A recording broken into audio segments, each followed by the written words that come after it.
राजस्थान के रेगिस्तान में एक सुनहरे टीले के पास बसा था जैसलमेर गांव। यहाँ रहने वाले रहमान एक चालाक व्यापारी थे। वह दुर्लभ वस्तुओं को इकट्ठा करने का शौकीन था। एक दिन गांव के बाहरी इलाके में खुदाई करते समय उसके मजदूरों को एक अजीब सी मूर्ति मिली। यह एक काले पत्थर की बनी हुई थी जिस पर अजीब सी निशानियां बनी हुई थीं। रहमान उस मूर्ति को अपने घर ले गया। उसे लगा कि यह कोई अनमोल वस्तु है। उस रात रहमान ने एक सपना देखा। सपने में एक खूबसूरत औरत दिखाई दी जिसने वादा किया कि अगर रहमान उसे मूर्ति से मुक्त कर दे तो वह उसे अपार धन दौलत देगी। लालच में अंधा होकर रहमान ने उस मूर्ति को रात के अंधेरे में रेगिस्तान में ले जाकर तोड़ दिया। जैसे ही मूर्ति टूटी, वहां से धुआं निकला और एक लंबा काले रंग का जिन्न प्रकट हुआ। उसकी आंखें चमक रही थीं और चेहरे पर एक भयानक मुस्कान थी। जिन्न ने रहमान को धन दौलत की पेशकश दोहराई, लेकिन एक शर्त के साथ। वह चाहता था कि रहमान उसे हर पूर्णिमा की रात एक जवान कुंवारी लड़की भेंट करे। डर और लालच के मारे रहमान ने जिन्न की बात मान ली। कुछ ही समय में जैसलमेर गांव में दहशत फैल गई। हर पूर्णिमा की रात एक जवान लड़की गायब हो जाती थी।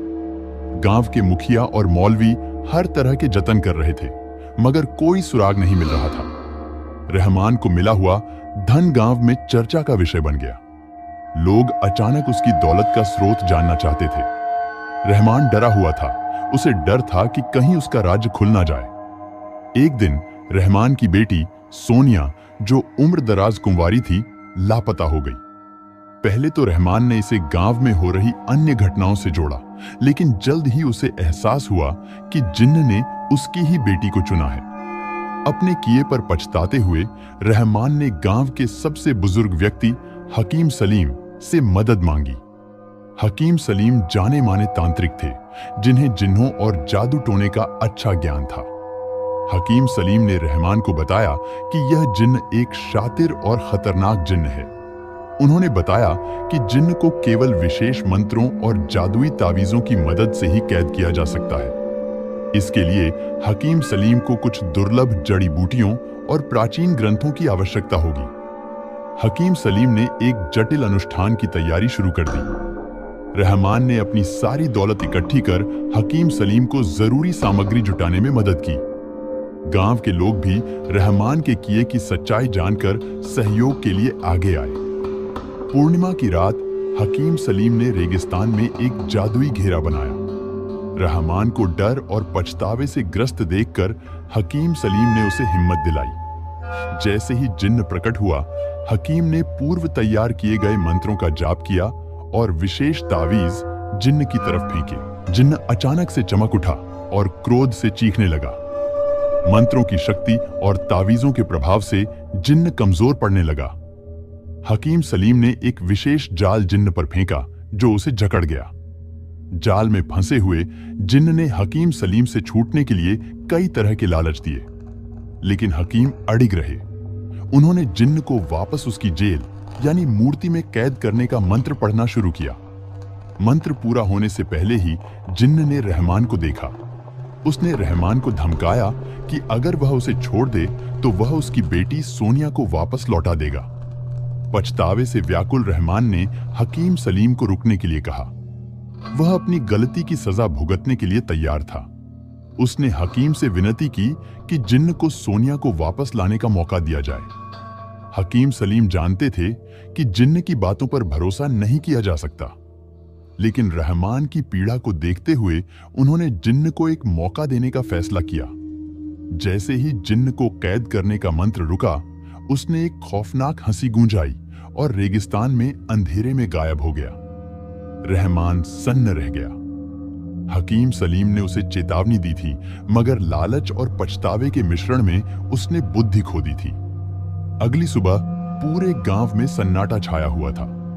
सोनिया सहित अन्य लापता लड़कियों का कोई पता नहीं चला। क्रोध और निराशा से व्याकुल रहमान ने हकीम सलीम से माफी मांगी। हकीम सलीम ने बताया कि अब जिन्न को पकड़ना और कठिन हो गया है।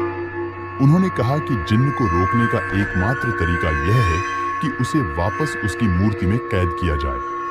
इसके लिए उन्हें एक दुर्लभ वस्तु नूरानी पत्थर की आवश्यकता होगी जो कि एक दूर के शहर में छिपाया हुआ है। रहमान ने अपनी गलती की भरपाई करने का प्रण लिया। वह हकीम सलीम के साथ उस दूर के शहर की यात्रा पर निकल पड़ा। रास्ते में उन्हें कई खतरों का सामना करना पड़ा। जंगली जानवरों से लड़ना पड़ा, रेगिस्तान के तूफानों से गुजरना पड़ा और यहाँ तक कि डाकुओं से भी भिड़ना पड़ा। हफ्तों की कठिन यात्रा के बाद वे उस शहर पहुंचे। वहां एक रहस्यमय गुफा में उन्हें नूरानी पत्थर मिला।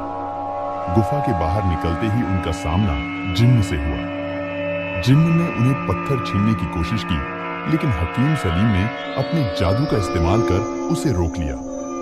हकीम सलीम ने नूरानी पत्थर को मंत्रों से अभिषेक किया और जिन्न को वापस बुलाया।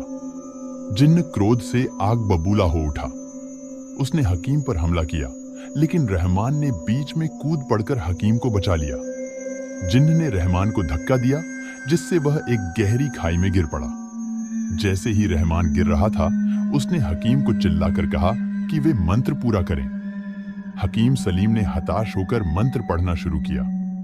आखिरकार मंत्र पूरा हुआ और नूरानी पत्थर की रोशनी ने जिन्न को घेर लिया।